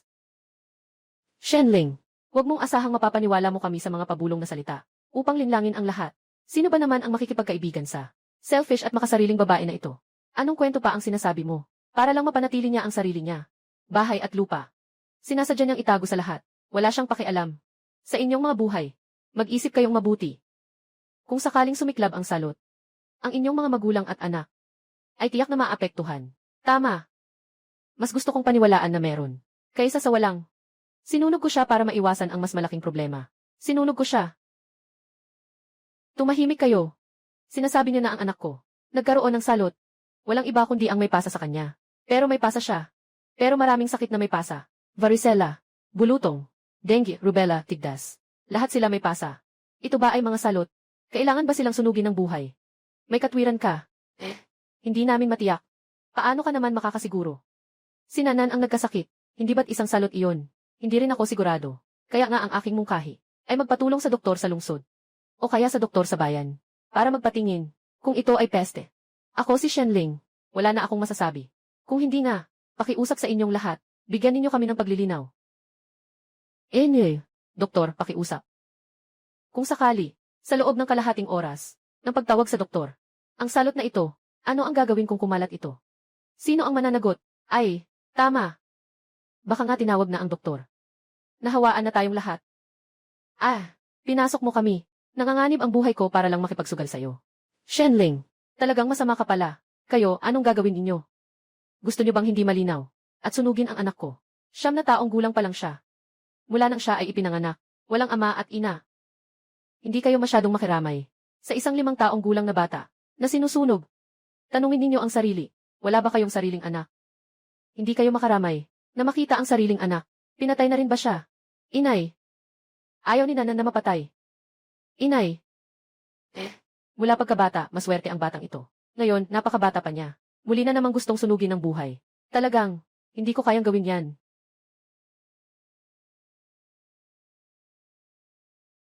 Ako'y anak ng pamilyang Ye.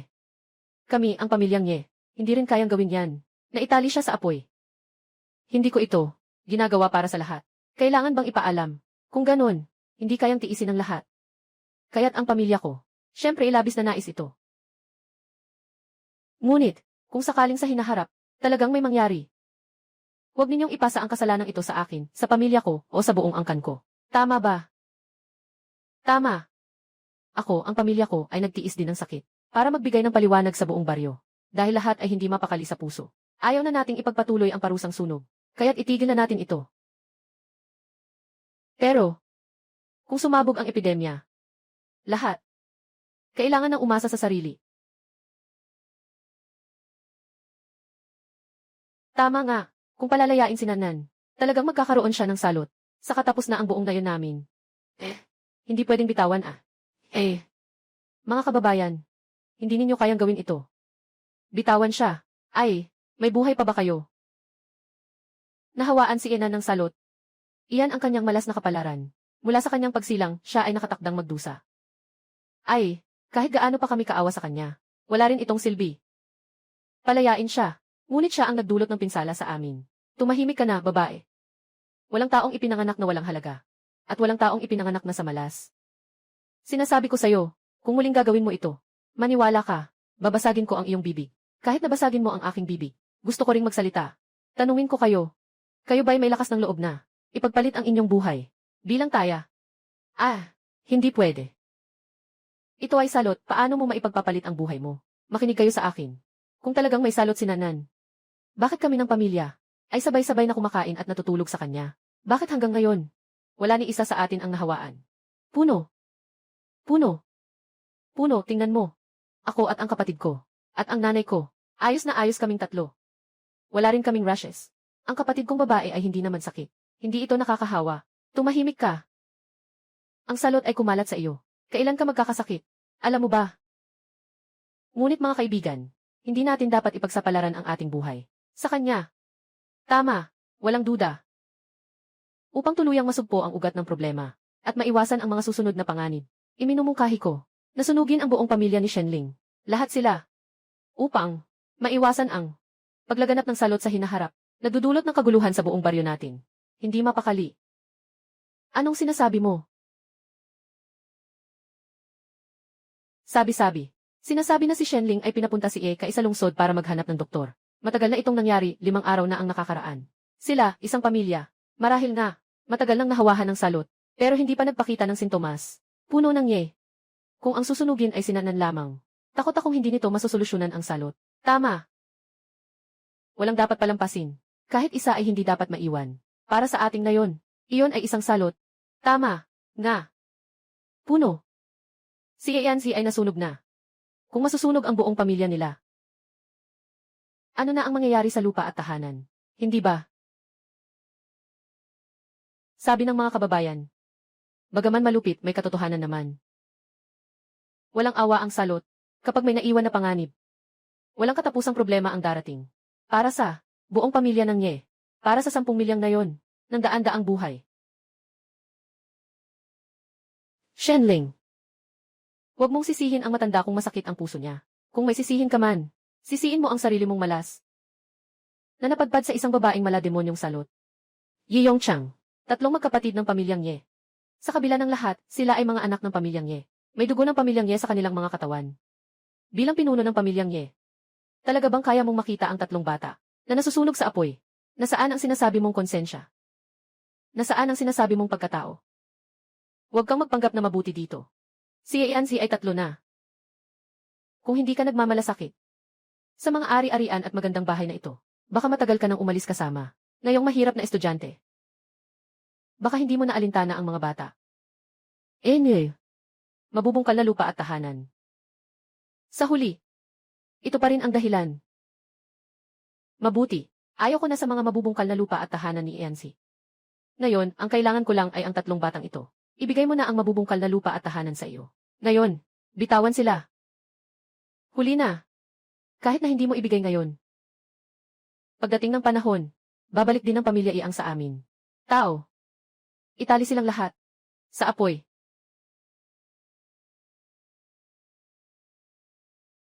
Pakawalan na sila. Mabilis. Ilabas na. Unahin mong dalhin si ate. Umalis na tayo. Inay, mag-ingat ka.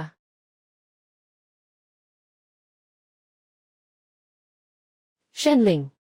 Sa tingin mo, makakataka sila. Leader ng tribo. Nahuli na nila. Pakawalan niyo kami. Inay, pakawalan niyo kami agad.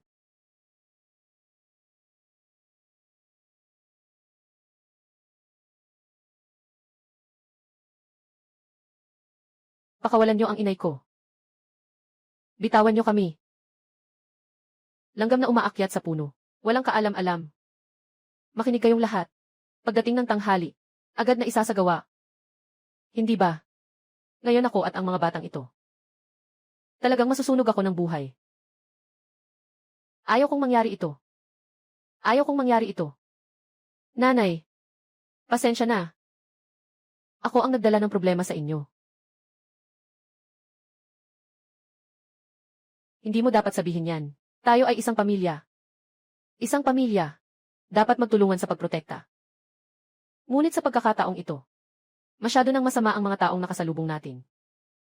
Inay, hindi kita naprotektahan ng mabuti. Inay, ginawa mo na ang lahat para protektahan kami gamit ang iyong buhay. Kaya lang.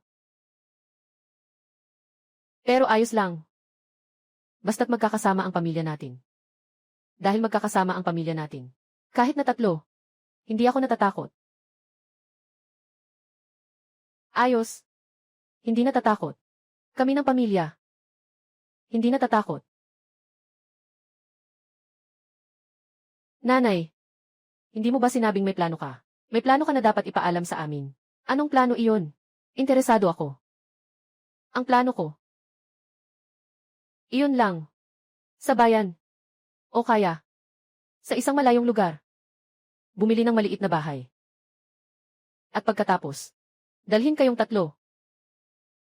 Malayo sa mga taong nakakasama natin. Ek. At si Kuya. Ay nag-aaral sa paaralan. Kapag wala sa klase, bumabalik sila para tulungan akong bumili ng mga asukal na prutas. Tungkol naman kay Bunso. Nandyan lang siya sa bahay. Tumutulong sa akin na tikman ang mga pagkain. Kami ng pamilya ay namumuhay ng walang istorbo. Nanay, Ganitong buhay. Hindi ko man lang naisip. Matagal ko nang pinlano. Ngunit nakatagpo ako ng grupong ito. Nahuli na ako. Babaeng mangkukulam na si Shenling. Ang kanyang anak ay may masamang sakit. Ang kanyang anak ay nahawa na. Para maiwasan ang mas malalang sakit, ayon sa ancestral na batas, ipapapatay si Shenling. At Ikay, si Yefi, si Yenanan at ang kanilang 4 na tao ay sabay-sabay napaparusahan ng bitay upang magsilbing babala at upang mapanatili ang kapayapaan. Ito. Talagang nasusunog. Ano ang mangyayari sa 4 na buhay na ito? May 3 bata pa. Kung hindi ito masusunog, kung talagang salot ito, kaya mo bang akuin ang responsibilidad? Kailangan. O kung hindi, maghanap ng doktor para tingnan. Kung sakali, mangyaring sa daan ng doktor. Nahawa ka ng salot na ito. Gusto mo pa bang mabuhay? Tama nga. Puno. Nakahanda na.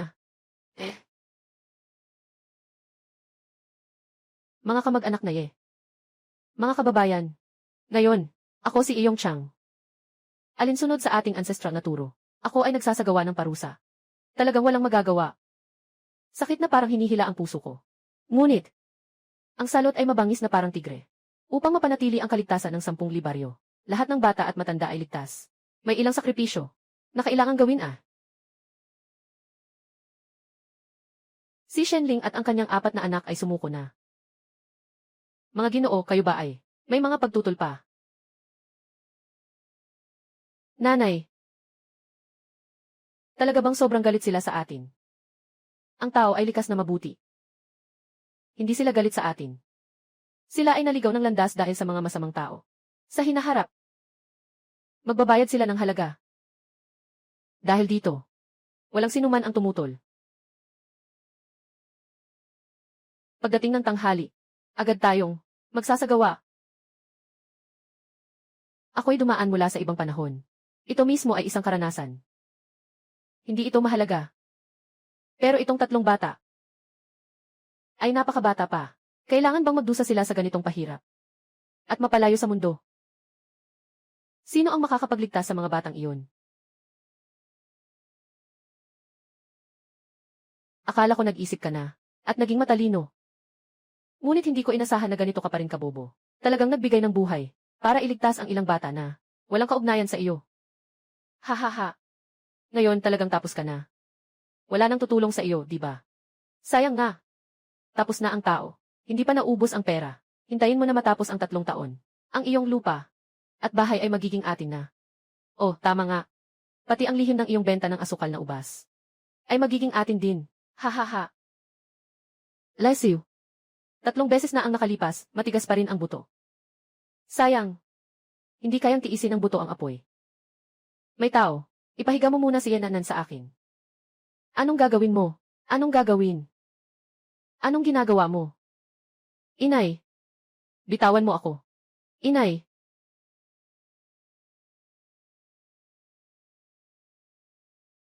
Anong ginagawa? Bitawan mo si Nan. Sinabi na sa akin ng doktor sa lungsod. Pinapakain mo pa nga ang tatay mo ng dumi. Talagang para sa paghihiganti. Ngayon, kailangan kong ipaghiganti ang galit na ito. Hindi ba't siya ang paborito nyo, si Yenanan? Kaya't sisimulan ko sa kanya. Gusto kong marinig ang kanyang pag-iyak. At makita siyang nag-aapoy. Gusto kong iparamdam sa inyo ang sakit ng pamilya. Sa kawalan ng pag-asa, 3 paraan. Ikaw, sinunog ko si San. Binayaan mo ang aking babae. Pakiusap, pakawalan mo ang aking babae. Sasabihin ko sa'yo, kung hindi mo pakawalan si Nanan, kahit mamatay ako, hindi kita pakakawalan. Ginagambala mo ako, ha? Okay. Sige, titingnan ko. Kung mayroon ka talagang kakayahan. Inay, natatakot ako. Dumating na ang oras. Agad na ipatupad. Inay. Anak na babae. Inay. Inay.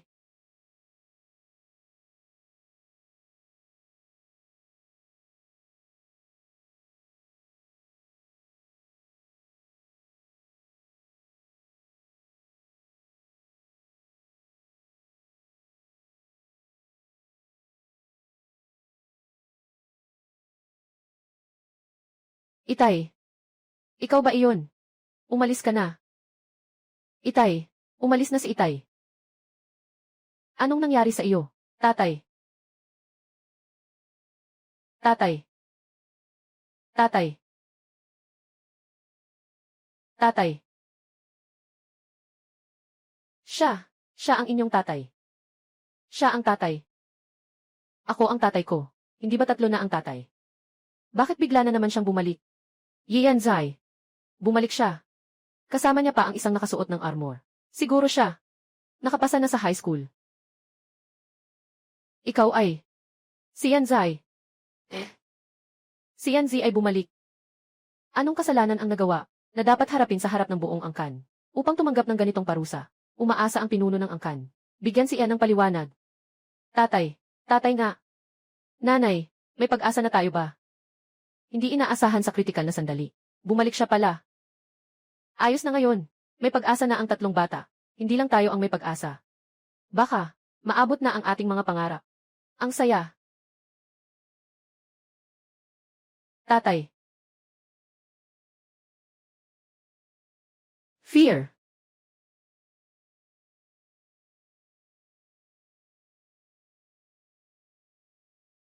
Pasensya na at pinahirapan ko kayo. Hindi ko akalain na si Ian Zai. Hindi lang gwapo, kundi isa pang inosenteng lalaki. Kuya Ian Zai, kung ayaw mong mag-triple, lumayo ka na sa kanila. Anong sinasabi mo? Kayong napakaraming tao. Sa ilalim ng liwanag ng araw, inaapi ang aking asawa at mga anak. Ano ba talaga ang dahilan ninyo? Sabihin mo. Wala ka namang tatlong. Basta't nakabalik ka, ayos lang. Mga bata. Bumalik na si tatay. Huwag kayong mag-alala. Hindi papayagan ng tatay na mang-api sa inyo ang kahit sino. Ay, Yan Zai. Nagsasalita si clan leader sa'yo. Para kang bingi. Hindi ka makarinig. Yan Zai. Ganon ang ginagawa mo. Para kang nakikipaglaban sa buong baryo. Upang mapanatili ang kaligtasan ng aking asawa at anak, huwag nang pag-usapan ang pagiging kaaway ng buong angkan. Kahit na makipaglaban ako sa buong mundo. Wala akong takot. Tama. Isang lalaking may pananagutan. Talagang gwapo nga. Puno ng angkan. Paki-explain nga. Ano ang ginagawa ninyo dito? Malinaw na gusto nilang sunugin ng buhay ang pamilya ko. Hindi ko alam. Anong kasalanan nila? Para gawin kayong ganito. Gawin kayong walang awa. Ang masamang bagay na nagdulot ng pagkawasak sa aming pamilya. Anong kasalanan ang nagawa? Tingnan mo ang iyong anak na babae at malalaman mo. Siyang nagkasakit ng salot. Ngunit itinago siya ni Shenling ng ilang araw. Hindi lang iyon, pinahamak pa ang tatlong kapatid na si Sanye. Nais pa niyang saktan ang buong nayon. Ginagawa ko ito para sa buhay ng lahat sa nayon. Dapat sundin ang mga tradisyon at alituntunin ng ninuno. Sila isusunugin sa pamamagitan ng apoy. Ganap na putulin ang epidemya.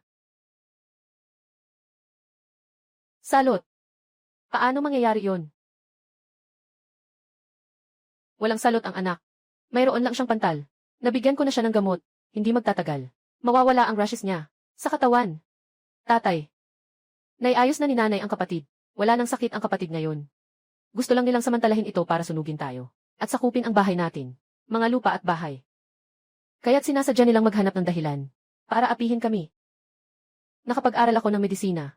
Sa bata. Meron lamang siyang rashes. Hindi ito salot. Hindi ba? Hindi niyo ba naipatingin sa doktor? Sa panahon na ito na pumunta kayo sa doktor, paano kung mahawa kayong lahat? Ha! Yi Yanzi. Huwag mong akalaing, dahil magaling kang magbasa, kaya mong lokohin ang lahat. Iyan ay talagang salot. Sinasabi ko sa'yo, magsuot ka na ng maskara, para hindi ka mahawa. Kung hindi, wala nang matitira sa pamilya mo. Tinatamaan mo ako. Sinasaktan kita. Hindi pinapayagan ng doktor na humingi. Walang ebidensya, gusto nang sunugin ang tatlo. Itong mga anak ko. Sa tingin ko, dapat talagang sunugin ang tatlo sa inyo. Ikaw nga. Mas mabuti pang sunugin kayong buong pamilya. Walang matira kahit isa. Tama, kayo ang dapat sunugin. Bulyin ang nanay ko. Bulyin ang kapatid kong babae. Talagang dapat kayong tatlo. Bakit siya nagbago? Mukhang tapat siya. Nagmamalasakit sa ilang bata. At mukhang nararamdaman ang mga batang ito. Sobrang close nila. Siguro mali ako. Tumahimik kayo. Sabi ko. Hindi ito tungkol sa amin. Ayaw naming silang pabayaan. Kundi buong baryo ang gustong maghiganti sa kanila. Kung hindi sila maghihiganti, kung sakali, Nakumalat ang salot sa buong nayon. Kaya mo bang panagutan? Kaya kong panagutan. Kaya mong panagutan. Ikaw, isang mahirap na estudyante. Bakit ka mananagot? Talagang nakakatawa. Mga taon na. Ang buong pamilya ay kayang supilin ako. Dahil wala akong kapangyarihan. Kaya't kailangan kong magtiis. Parang sinasabi mo na ngayon, may kapangyarihan ka at hindi na kailangang magtiis. Sinasabi ng bagong top student. Anong karapatan mong makialam? Ano? Bagong top student. Ano? Bagong top student. Tama nga ang hinala ko. Talagang siya ang naging top student. Ngayon, itong mga batang ito, sa wakas hindi na sila kailangang maghirap pa. Tama ka. Ako ang tagapangasiwa ng palasyo. Ang personal na tagapagtanggol ni Yuan Datong. Black Wind. Si Ye ay nakatuon sa kanyang asawa at anak. Nais na bumalik sa bayan. Ako ay inatasan ng pinuno. Naalagaan ang kanyang pag-uwi. Nakatayo sa inyong harapan, ay ang bagong talagang nangungunang estudyante. Si Ye Yanzi. Nangungunang estudyante. Bagong nangungunang estudyante. Ye Yanzai. Hindi ba siya? Talagang naging valedictorian. Valedictorian. Impossible. Nawala ka ng 6 na buwan. Paano mangyayari yon? Basta't mataas, naging valedictorian na. Sabi na nga, naging pangulo ka na. Bakit walang nagpasalamat o nagpasabi? Pagkatapos ng pagsusulit ni Inay, sa pagbabalik sa probinsya. Sa isang pagkakataon, upang iligtas ang dakong pangulo, nasa koma ako ng kalahating taon. Inaprubahan ito ng kanyang kamahalan. Pagkagising ni Topnotcher, ipapadala ang grupo ng tagapagbalita para samahan siya pa uwi. Bukas ay darating na sila. Mga kababayan at matatanda. Ako si Yanzi na pinalad maging top-notcher. Bilang isang top scorer, mas nararapat na maging huwaran sa bayan. Hindi magpapabaya sa pampublik at hindi isusuko ang kaligtasan ng mga kababayan. Sa walang pakialam, ako ay handa, responsable sa aking mga salita. Ang anak kong si Nanto, hindi siya nagkasakit ng salot, kahit sabihin pa. Kahit nagkasakit siya ng salot. Ang ginagawa ninyong pagwawalang bahala sa buhay ng tao at paggamit ng sariling hustisya ay labag pa rin sa batas. Ako si Ian. Hindi talaga pwedeng gawin yan. Ito ay mga patakaran ng baryo na umabot ng ilang daang taon. Bakit ka hindi pumapayag? Dahil lang sinasabi mong ikaw ang top scorer. Lesiu, walang katibayan sa salita. Dahil lang sa sinasabi ninyong dalawa. Paano mo mapapatunayan na ikaw ang top scorer? Ang kanyang katayuan. Siyempre, may magpapatunay niyan. Ginoo ng bayan. Ginoo ng bayan, bakit personal mong pinuntahan? Pasensya na sa hindi pagkakaabala. Maari ko bang itanong, pero ang bagong top scorer? Si Yanzi, Ginooye. Ako nga po si Ye. Ginooli, dumating kayo mula sa malayo. Maraming salamat po. Ginooye, hindi po kayo kailangang mag-alala. Ang personal na pagdating upang salubungin ang bagong top scorer. Talaga pong isang karangalan para sa akin. Sabi, nang sabi. Talagang ikaw ang nangungunang mag-aaral sa pagsusulit. Walang galang. Saang karapatan mong pagdudahan ang bagong nagwaging top scorer? Ako ay sumusunod sa utos ng lalawigan. At tinawag ang pinuno ng UN upang magpaliwanag. Ang bagong top scorer na si Yuan Yanzai, Ginoo Yuan. Nakauna nang umuwi. Ang kanyang opisyal ay may tatak. Pagkatapos ay personal na sinamahan ng punong leader. Na dumating. Ako'y mauuna. Upang matiyak ang kapayapaan ng pamilya ni Ginoong Ye. Totoo ito.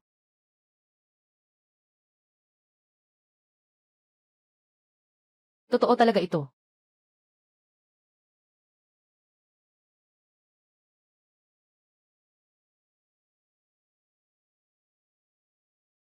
Ginoong Xi Tangshui. Salamat sa iyong maingat na pag-iisip. Ginoong Ye. 6 na buwan na ang nakalipas para iligtas si Ginoong Yuan. Nahulog siya sa bangin, malubhang na sugatan at nawalan ng malay. Ang kanyang katapatan at katapangan ay umabot na sa pandinig ng langit. Ngayon ay ang pagsusulit sa imperyo. Pinili ng emperador. Bilang bagong top-notcher, walang ganitong karangalan sa ating bayan sa loob ng ilang dekada. Ito ay isang pambihirang karangalan. Tatay, naging top-notcher ka na. Narinig mo ba iyon? Tatay, nakapasa ka bilang top-notcher. Naririnig ko. Sa 2 tainga ko naririnig ko. Sa hinaharap kayo na ang mga anak ng bagong top scorer. Wala nang magmamaliit sa inyo. Tunay nang naging top scorer si Ian Zai. Kagagaling lang namin. Naisip namin nasaktan ang pamilya niya. Tapos na tayo. Mga kababayan. Ngayon ba'y naniniwala na kayo? Sa sinabi ni Ian Si, bilang bagong top-notcher. Ako ang magiging garantiya. Ang sakit ng anak ko ay hindi salot. Tapos na. Sa ganitong paraan niya sinabi. Siguradong susuportahan ng mga taga-nayon. Hindi ba tayo lahat ay mapapahama? Noong una, pakiramdam ko ay may mali. Paano pwedeng sakit ang tawag dyan? Di ba?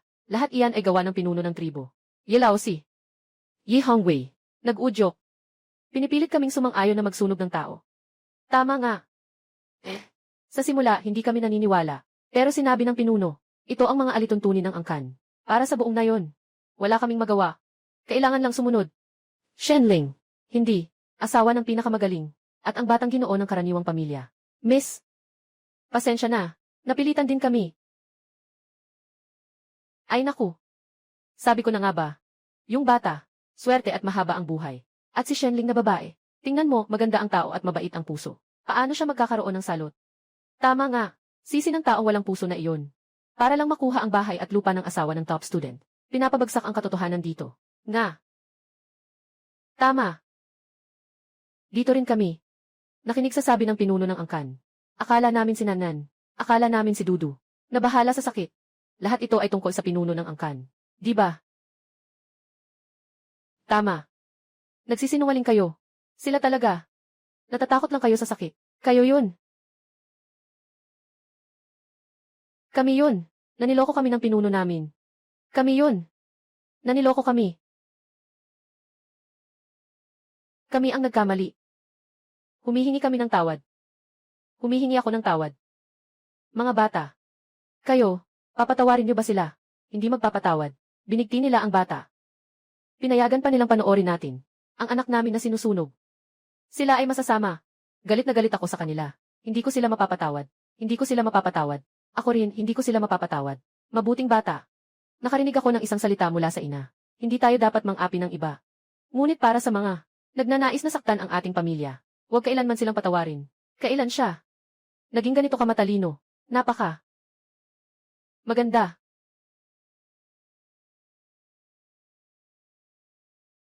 Narinig mo ba? Aking anak. At ako, hindi ko kayo kailanman mapapatawad. Dahil sa inyo na nag-abuso ng sariling batas. Kaya't kayo ay dapat magbayad ng nararapat na halaga. Pagsasagawa ng parusa ng walang pahintulot. Nagsasalita ka ng kalokohan.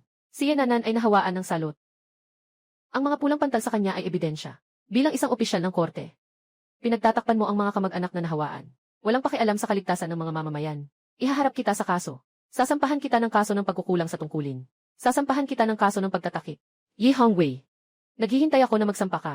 Pero bago mo ako kasuhan, ay ayusin mo muna ang mga kasalanan mo. Nanalabag. Anong sinabi mo? Ano bang kasalanan ko? Ginoong Li. Nakita mo rin. Si Yong Chang. Si Laozi. Si Hongwei at ang tatlo. Bilang mga nakatatanda sa pamilya. Nais nilang angkinin ang aking ari-arian at lupa. Nagsisinungaling tungkol sa salot. Nagpapasimula ng kaguluhan sa mga residente. Nais na sunugin ang aking asawa at anak na 4. Ang kanyang gawain ay lumalabag sa batas ng dakian. Pagsasamantala sa pribadong parusa. Nang attempted na pumatay. Pag-aagaw ng ari-arian ng iba. At iba pang mga batas. Mangyaring, si Lidaren ang humirang sa akin. Isama ang 3 masasamang tao. Sa batas. Sa ilalim ng araw. Sa maliwanag na langit. Kayo'y talagang walang takot sa batas. Halos nagdulot ng panganib. Pamilya ng tagumpay. Kayo ay tunay na kahihiyan sa lalawigan na ito. Hindi ako naniniwala. Si Nanan ay nagdala ng salot. Kayo ay nagtatanggol sa isa't isa. Sabi ni, ako iyon. Ako ang nagplano nito lahat. Walang kinalaman sa kadakilaan. Siya ang nag-iisang anak sa aming pamilya. Tulad mo. May dugo ng pamilyang Ye sa kanya. Mabait ka naman. Pakawalan mo na siya. Isama mo na si Tio Yong Chang. Pakiusap ko sa iyo. Kapatid. Narinig mo rin. Lahat sila ay mga pinuno. Ito ay ideya lamang niya. Wala akong kinalaman dito. Palayain mo na ang iyong ika-4 na kapatid. Si Laozi. Sasampalin kita.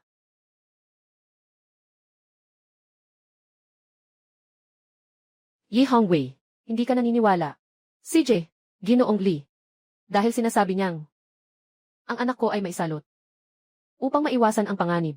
At para sa mga kababayan, isang ganap na paglalahad. Pakiusap, Ginoo Lee. Para sa akin. Maging isang saksi. Ginoo Ye, pakiusap. Ginoo Lee. Agad na ipadala ang opisina. Dala ang aking liham. Pumunta sa bayan o sa opisina ng gobernador. Kayo po ang dalawa. Dumating ang pinakakinikilala na doktor. Para magpatingin sa aking anak ng publiko. Kung mapatunayan na may sakit na peste. Ako si Iansi. Agad kong dadalhin ang aking anak. Sa opisina ng gobyerno. Itinalagang lugar para sa kwarantina. Kung hindi dahil sa salot. Kung gayon, silang tatlo ay nagbintang laban sa opisyal ng korte at sa kanyang pamilya na may salot at nag-udyok ng kaguluhan. Isa pang kasalanan sa ibabaw ng iba pa. Ang mungkahi ni Ginoong Ye, makatarungan, makatwiran at legal.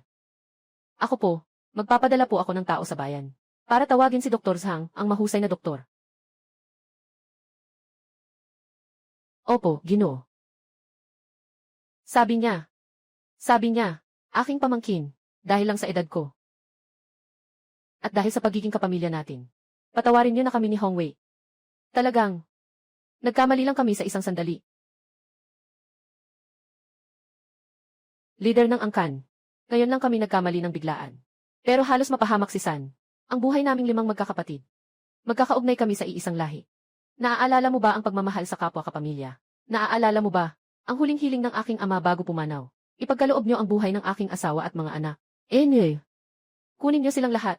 Pumarito. Dalhin si Yongchang, si Laosi, at si Hongwei, 2 at 1 kasama, dalhin sa bayan. Para sa masusing pagtatanong. Opo. Sige po.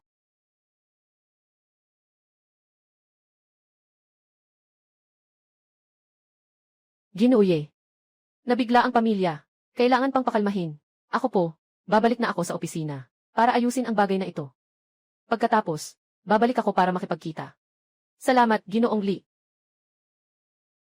Ang nangyari ngayong araw, kapag nakita na ng magaling na doktor ang aking anak na babae, kung hindi ito salot, kayong mga narito, tiyak na papanagutin ko kayo. Maliban na lang kung ano.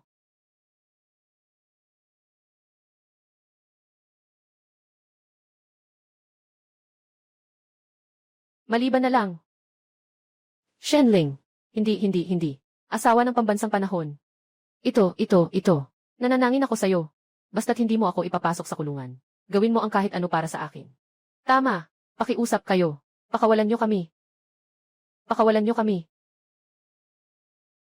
Hindi na kami gagawin ulit. CJ, gusto niyo akong pakawalan kayo. Simula ngayon, huwag na kayong pumasok sa bahay ko. Huwag na kayong makialam sa aming buhay. Pinapalampas na namin kayo. Gusto lang naming mamuhay ng tahimik. Ayaw naming makipag-ugnayan sa inyo, mga taong katulad ninyo. CJ, sundin niyo na ang gusto niyo. Kaya niyo bang gawin ito? Bakit hindi pa kayo umalis? Aba, umalis na. Asawa, tara na.